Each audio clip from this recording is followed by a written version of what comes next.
Well, hello everybody. Genghis here, and we are going to cast the Elite Tournament games between, yeah, Feanor and Colonel Talbot.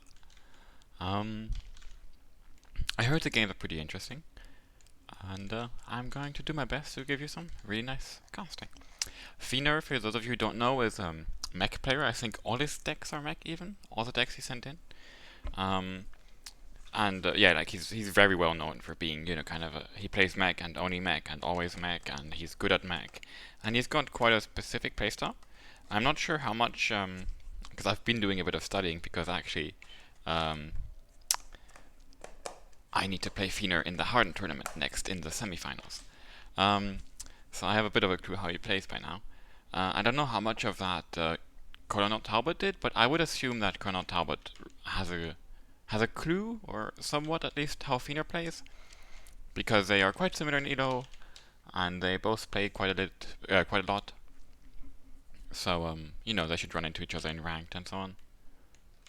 And yeah, and I've watched the beginning of this game. I haven't watched anything else of this tournament, but Colonel Talbot here in the red goes for an extremely interesting opening.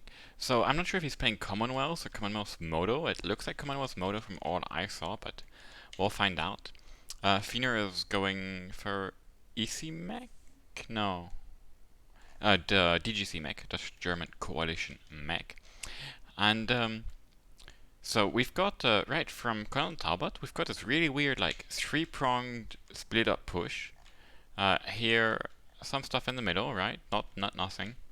And also here with two helo drops. And I find this helo drop here specifically extremely interesting. I'm going to show you in a second. Feanor, on the other hand, goes for like his typical defense over here. And I think his intention is to go here hardcore, because he's got like one train with two 2A1s. There they are, a Gepard A2, a lot of infantry. And then this is his middle defense force.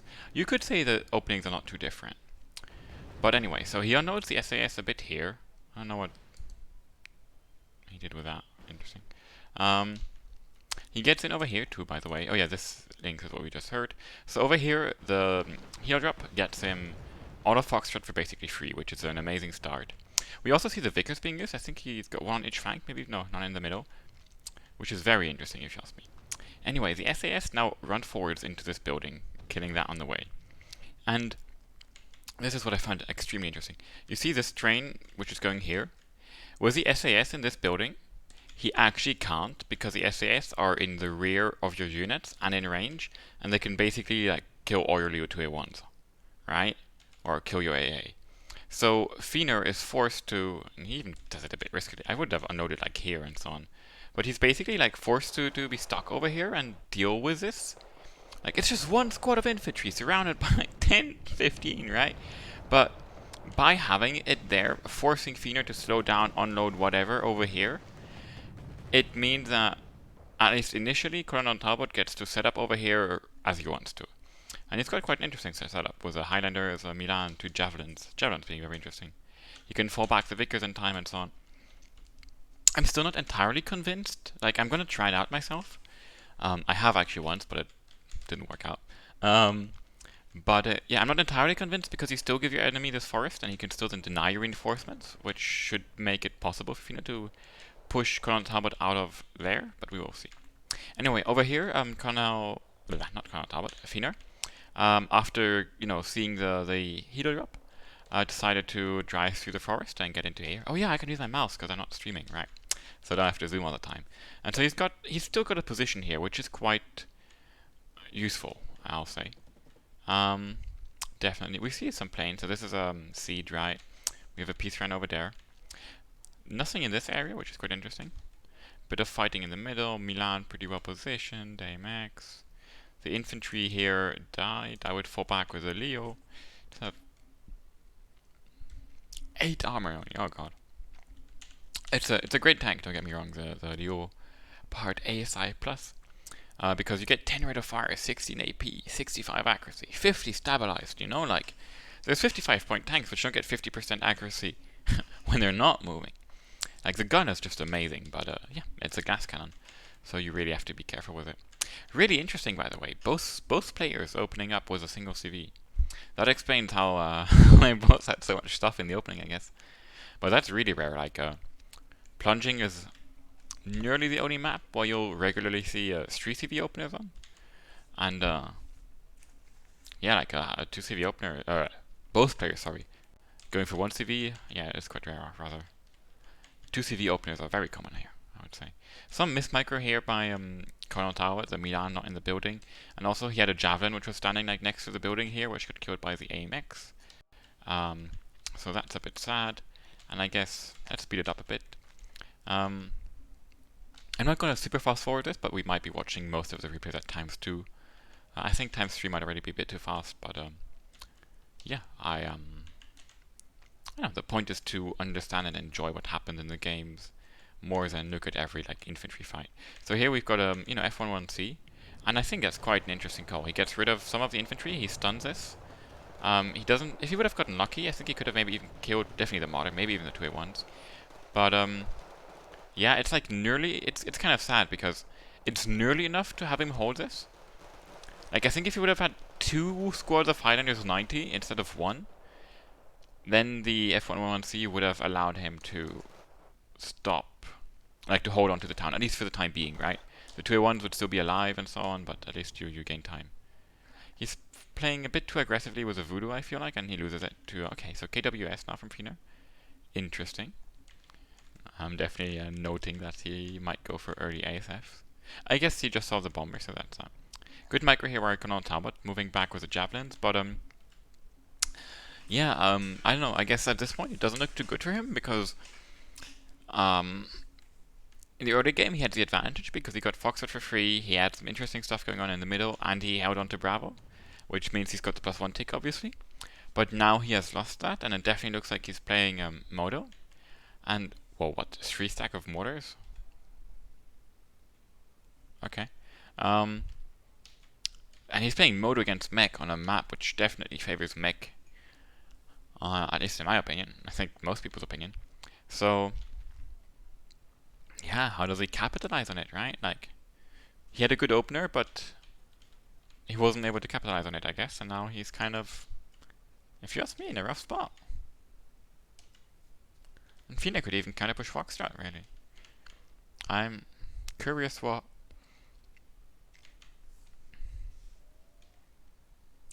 I mean... Like, okay, so if we think about it, right? Commonwealth Moto does have pretty good infantry, like pretty damn good infantry. Commandos 90, Highlanders, Freezers, all that stuff.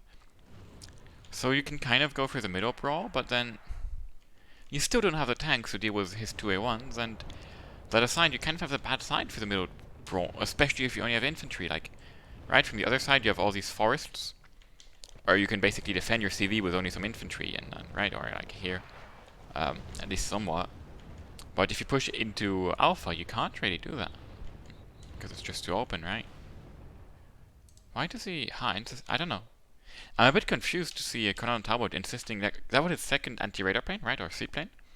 And I'm not quite sure why he's so insistent on using them. I mean, I guess DGC, like, is a bit radar reliant with its AA, but unless I'm wrong and the first one never died, he bought a second one while he knew the enemy has an ASF, and without having like any helicopter he's trying to actively abuse himself, or you don't even have great helicopters, right? Nor does he, I mean, he still has his one F111C, if I'm not wrong, but then he didn't fly it out right there, right? So it wasn't covering for it, so now he's lost a second electric voodoo, and I'm pretty sure you only get 3, I guess? But more than that, it's like, oh, the already spam, holy fuck. It's 100 points or 80 points or whatever the voodoo costs, right? Like, kind of bought and lost for nothing. Which is never great. This is great though, having very nice move here, having the Risi in the backline.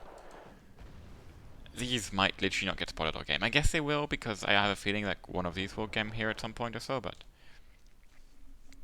very nice move. They were about to get spotted by the 5-point transport which just died here, but I got sniped by the Milan in the back. That's funny. And damn, 2 double stacks of these scorpions. I'm not sure if they're that good. 20 points for 7 rate of fire, 2 HE. No stabilizer, 2 front armor. I mean, it's still stealth tanks, right? Like, ooh, that hurts. I think that was probably another 2 stack of Highlanders 90. We've got 3 2A1s over here now. Yeah, how do you deal with the 3 2A1s? I guess you need to get paratroopers or Fusiliers 90 or whatever in there. I have a feeling this might be more Highlanders 90, and I don't like it. Like, in this kind of terrain, especially because you're not fighting a super heavy either, where you're like, ugh, I hope I get a side shot with an Eric's. 2A1s you can kill in the front if you have high AP, and right, it's only 15 front armor, 16. So like Fusiliers 90 deal with them quite decently. Commandos 90 less so, right? Because they only have 18 AP and yeah. Interesting. So he's playing with Leo like ASI pluses and vigors against 2A1s. It's really hard to pull off. Although it looks like 1 2A1 just died. Not wrong. Oh, I think I saw that the first time I watched the game. It died like right here. Oh, that's not it. Is that it? No. And 2 Vicars when it was retreating because it was already on 1 shot. On 1 HP rather. Anyway, KWS is circling. We have more mortars. With all the mortars, yeah, it was another 2 stack of Highlanders. They miss or get out of range, and now they're gonna get rolled by a 3 stack of Sturmtruppen. And Feanor is taking +2.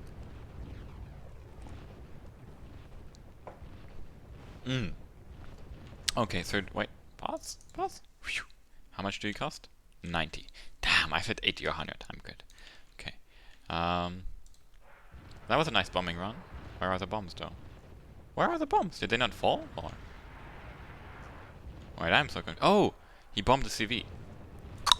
That was a nice bombing run. Okay. So, I mean, Feanor's still taking +1 because he bought a Bravo CV. But still, I guess now he's not anymore. And even aside of that, not too bad defensive position. I like it. AA would be nice, obviously. An ADAS. I don't know. This is such an interesting deck to even bring to a tournament. Because I don't know. Feanor is normally someone when I meet him in ranked who tends to play pretty normal decks too. Most of the time, yeah, he might play like DGC and not Bowdeck front, but DGC is still pretty meta. Wow. I'm telling you, Commonwealth Moto is really out there. What the fuck? How is he brawling with Vicars against Sturmtruppen in the forest? I don't even know. But yeah, he managed to kill one more 2A1. Okay, C2 Maxes. I like it. No. Please heal these guys up. Heal them up. You can literally double their HP for free. Come on, repair. They're expensive units, really. We got 90 points of infantry. Aye. Anyway, the javelin here died. Always in double stacks, and I don't know.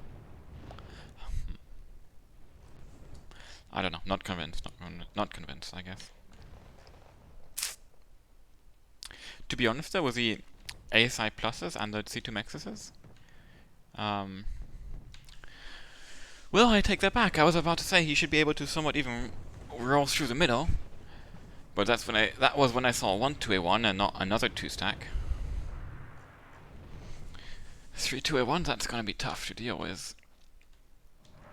Still got the Roland. I think he might have lost the Gepard, yeah, but he's getting a new Gepard of infantry coming.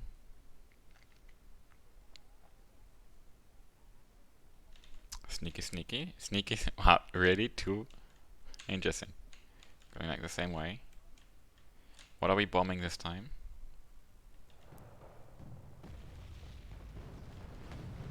Okay, the buildings. Why not? He would have wanted to bomb this, but he might not have known.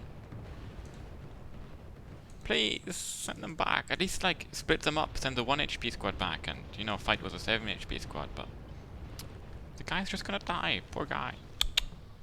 Anyway, C2 Maxis has 14. Huh, 14 front isn't that bad, is it? I guess with 2 C2s you should be able to deal with a 2A1. Like, without many issues. And, the F101C has done so much work this game, holy fuck. Where are the other two 2A1s? Did I miss two 2A1s dying? Oh. Well, sorry folks for missing two 2A1s dying. But the Link 3 apparently was these Vicars, I guess, and maybe even these. Because the Lynx has fired 3 Hellfires and they are like 25 AP or whatever. 26, yeah. Damn. I managed to take out two 2A1s. And all of a sudden, this is actually GG.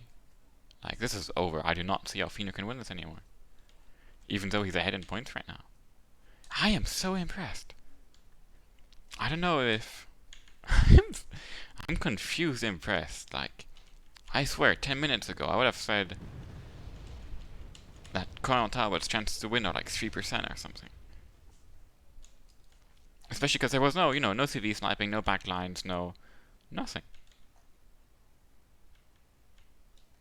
Wow. And yeah, he got in here. And he's got a 2 stack of maxes here, he's got like a 3 stack of ASIs on the way. The 2 Vicars died for free, which is a bit sad. He's really low on AA himself, but we have only seen like one peace run all game. Well, I'll say that, there comes the escort. Should try and get, I don't know. If I were him, I would get an SAS to the front. I guess he can also go with javelins. But SAS would be there nice and fast and be useful in other ways too.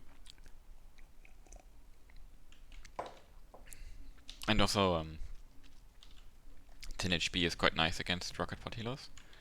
Okay, you don't die instantly always. Do we have a 2 stack of Milan 2s then? Single stacks, come on, Colonel Talbot. You are better than this. Anyway, killed one of the Luxus. I think he lost an infantry to it somehow. But yeah. CV coming. What? Oh, maybe he was worried about his CV dying, so he got another one or something? I don't know.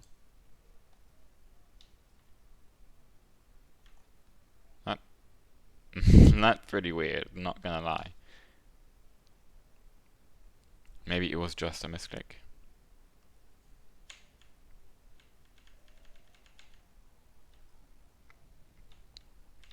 Oh, and he F101c'd the CV here. I guess he tried twice, and the second time it was the right guess, and that's that. Which is a very good call, because in the push he killed the Ronin 3 and the new Gepard too. And so now he's got a +2 tick without even having a CV, right? And he got like that CV nearly got sideshot one shot by the looks. I guess it doesn't get one shot, but you get me. You get me. Oh. That was fucking close. Okay, gotta be prepared for that. Interesting. Peace Shrine. Kill the Maxis, I guess. Or the Leo did. We've got 2 more Leos there. I hope they're 2 more Leos and they're not the Leos from earlier and I thought I died. Yeah. This is gonna be really hard to break, and you're gonna have to mortar that a long time before they really die. Like, this is, I don't know. But very nice smoke, because this smoke is from Colonel Talbot, and shock infantry was not even shocks, because it's fucking Eugen, but yeah. You know, Eric says mini-me in a building, smoke in front. Oh, just unbeatable, really. The issue is that the CV is going to be really prone to dying, but oh, what can you do? This is very counter-pushable right now, if only you get rid of this guy.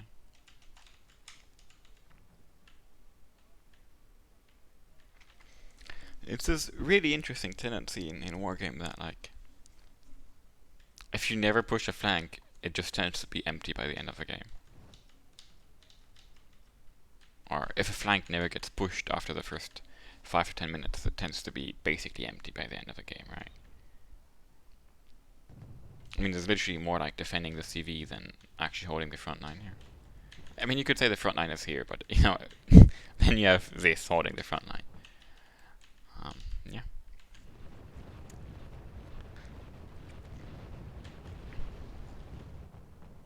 So I guess Feanor is somewhat desperate now and just gonna rely on trying to. I mean, he got 2 more luxes to sneak around, so. I mean, they had some success, right? But as in they nearly some success in sense of nearly killing the CV, you know. But right, he moved the entire CV here. What even? Fascinating.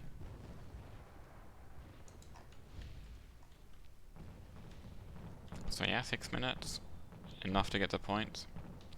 And yeah, I guess if you're Feanor, like all you need really is one nice CV snipe, right, and you're back in the game. Because there's not that much time left, so. I'm not saying I disagree with the luxes, but I might also. Oh, if it's just offensive, then I do. But no, it's not, right? How can I follow? I don't know. There's a button to follow a unit, but right. You can do it by zooming in on the unit like I just did.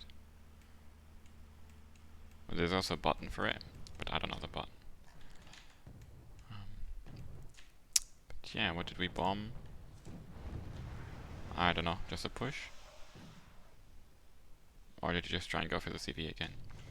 We might never find out. Still not much A in the middle, I don't like that part. Like, I feel with some decent smoke and 2 escorts could be cleared, but then. And you see this, by the way, as soon as there's no smoke, the Highlanders die. I mean, okay, it's a bit. I'm oversimplifying a lot when I say that, but yeah. And he's gonna get fully pushed out. Which is surprising, because I thought he still had, but no. More, I guess, like this stack of Leos and some. But yeah, Feanor is really good at, like, sort of chipping away at you. I think that's what we saw all game, like, Feanor did a. Kanata on the opening. Then Feanor did a good job chopping away. Then at some point there was like 2-3 good bombing runs and some nice moves, and all of a sudden Kanata just overran him all the way to here and capitalized on it. And then Feanor started chipping away again and did so quite well. But yeah. Although the 2A1s died again, so.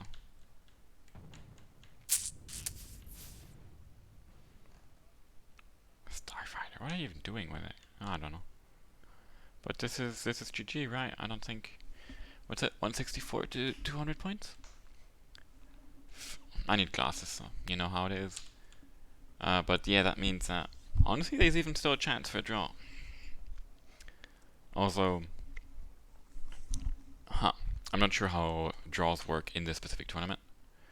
One more bombing run, yalla, and he gets it because it doesn't get moved.